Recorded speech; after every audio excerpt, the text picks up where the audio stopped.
IEEE fair के अंदर एमट्रॉनिक के स्टॉल के ऊपर मौजूद हैं। वक्कास खलीक साहब हमारे साथ हैं। वक्कास, थैंक यू वेरी मच, आपने हमें टाइम दिया। एमट्रॉनिक के बारे में बताइएगा कि एमट्रॉनिक है क्या, कंपनी क्या है? जी, एमट्रॉनिक एक बिल्डिंग ऑटोमेशन कंपनी है। We are proudly made in Pakistan. हम एक जर्मन पार्टनर के साथ काम कर रहे हैं और सारा कुछ जो आप यहाँ देख रहे हैं, everything is made in Pakistan from the scratch. तो इसके अंदर ऑटोमेशंस हैं, स्विचेस हैं, हमारी गूगल होम और एलेक्सा का इंटीग्रेशन भी साथ सामने है। तो वी डन एवरीथिंग टुगेदर। जब हम ऑटोमेशन की बात करते हैं तो एक जो हमारा परसेप्शन है वो बड़ा एक मशीन लगी होगी और वो सारी चीज़ें होंगी, लेकिन दुनिया तब्दील हो रही है, IoT बेस्ड चीज़ें आ रही हैं। जी जी। ये कितना आसान है एक बच्चे से लेके बुज़ुर्ग तक का इस ऑटोमेशन को इस्तेमाल करना? हाँ जी, जो जनरल परसेप्शन है ना वो ये है कि शायद ऑटोमेशन फैक्ट्रियों में इस्तेमाल होती होगी।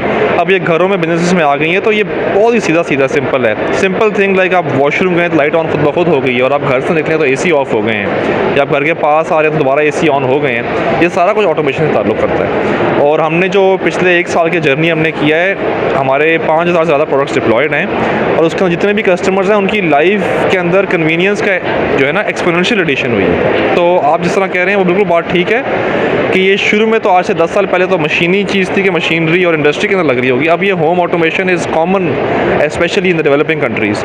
तो इंशाल्लाह over the next few years यहाँ पर भी लोगों को समझ आ जाएगा कन्वीनियंस कितना है इसका। तो it derives convenience basically.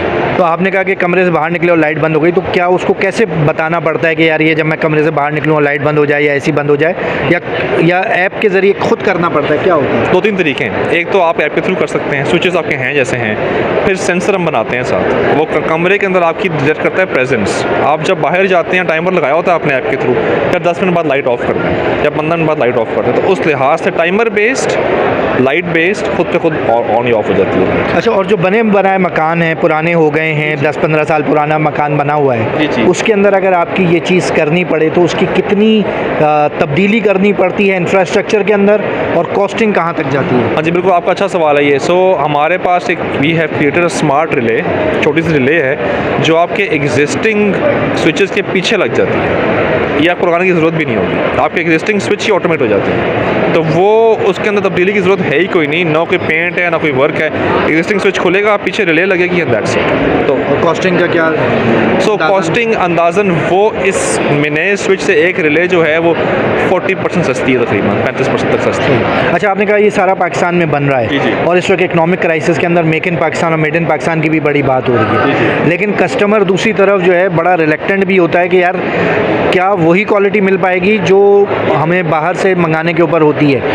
Customer का कैसा रिस्पांस होता है जब आप उसे बताते हैं कि यार ये पाकिस्तान में बन रहा है? कंसल्टेंट का कैसा रिस्पांस? ये जब हमने शुरू किया तो हमें भी खतरा था यही कि शायद लोग कहेंगे यार पाकिस्तान की चीज़ें क्यों लें। इसमें इंपॉर्टेंट चीज़ ये है कि हमारी जो क्वालिटी प्रोडक्ट्स है वो एक्सपोर्ट क्वालिटी प्रोडक्ट है। तो यही यहाँ से एक्सपोर्ट दुबई में लग रही है, ये दुबई में हम लगा चुके हैं, और यही एक्सपोर्ट जर्मनी में भी हो रही है और यूरोप में भी हो रही है। तो हमारा जो प्रॉमिस है वो यही है कि ऐसे प्रोडक्ट बनाएं जो आप प्राउडली बता सकें मेड इन पाकिस्तान है, और उसको आप पाकिस्तान के एम्बेसडर बन जाएं ग्लोबली। दैट्स आवर गोल, और अभी तक customer satisfaction is through the roof. Thank you very much sir, thank you.